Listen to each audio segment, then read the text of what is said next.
અને રાજકોટના જંગલેશ્વર વિસ્તારનું ડિમોલિશન આ મુદ્દે પ્રેસ કોન્ફરન્સ લાઈવ સીધા જઈએ ત્યાં. કેમ દબાણ મુક્ત જે થયું છે એ ઇમ્પોર્ટન્ટ છે. તો જે વિસ્તાર અમે દબાણ મુક્ત કર્યો છે, જે સેક્ટર 1, 2 અને 3, જે પહેલા અમારા 3 સેક્ટર આવે છે, જો આપ જસ્ટ ગૂગલના મેપથી પણ રાજકોટનો એ મેપ એ જોશો તો ખોખરદરી નદી અને આજીની નદી ત્યાં આવીને ભળે છે. એટલે જ્યારે પણ વરસાદ આવે એટલે આજીનું પાણી સીધું એ દિશા તરફ આવે અને આજીનો પટ છે આખો. છેલ્લા ઘણા વર્ષોથી આપ જુઓ છો કે દર વર્ષે ત્યાં પૂર આવે અને રેસ્ક્યુ કરવાની સ્થિતિ થાય છે. હું ફક્ત 2024નો આપને આંકડો આપું તો 2024માં 1378 થી વધારે લોકોને સ્થળાંતર કરવા પડ્યા હતા ત્યાંથી.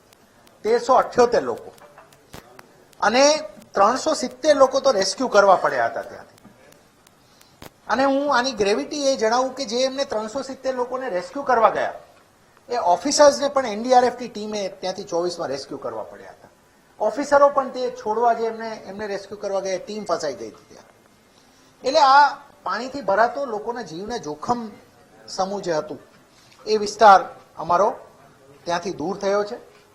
જ્યાં સુધી રોડની વાત છે તો એમ્બ્યુલન્સ, ફાયર કે પોલીસના વ્હીકલ પણ ના જઈ શકે એટલું નાનું, સાંકડું અને ગીચ જે હતું સ્ટ્રક્ચર, એની વચ્ચેનો આ વિસ્તારમાંથી આ હવે 15 મીટરનો વાઇડ ટીપી રોડ પણ જે ખુલ્લો થયો છે અને એનું પણ અત્યારે જે મલબો હટાવવાનું કામ ચાલે છે, જેવું પતશે એટલે પાછળ રોડનું કામ મહાનગરપાલિકા દ્વારા શરૂ થનાર છે આની પાછળ.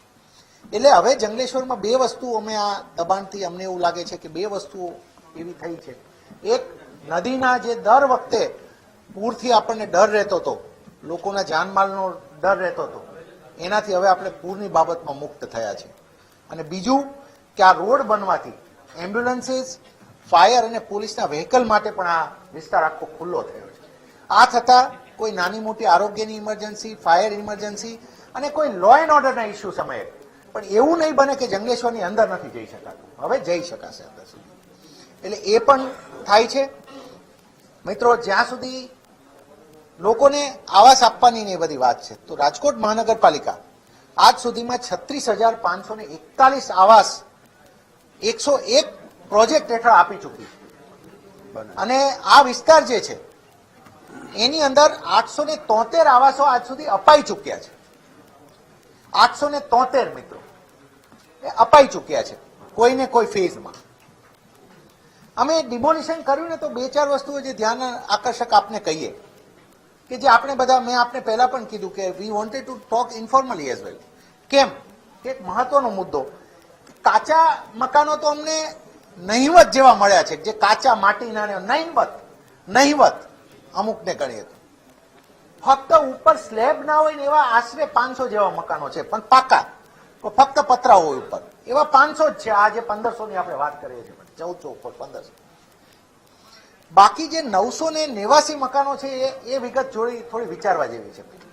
આ 500 ની બાબતમાં પણ હું આપને કહું, આ 500 માંથી અમને 250 એવા મકાનો મળ્યા કે જે એકદમ આઈડેન્ટિકલ લાઈનથી છે. આપ સમજો, 250 મકાનો અલગ અલગ એવા લાઈનમાં છે. એટલે હું 250 આઈડેન્ટિકલ નથી કહેતો, પણ આમ તમને 10-10, 15-15, 100-100, 50-50 એવી ઓરડી સેમ લાગે. સેમ વિન્ડો હોય, સેમ દરવાજા હોય, સેમ અંદરનો કલર હોય. તમે કહો મિત્રો કે શું 100-200 લોકો ભેગા થઈને આઈડેન્ટિકલ 100 ઓરડીઓ બનાવશે કે આ કોઈ બનાવીને ભાડે આપ્યું?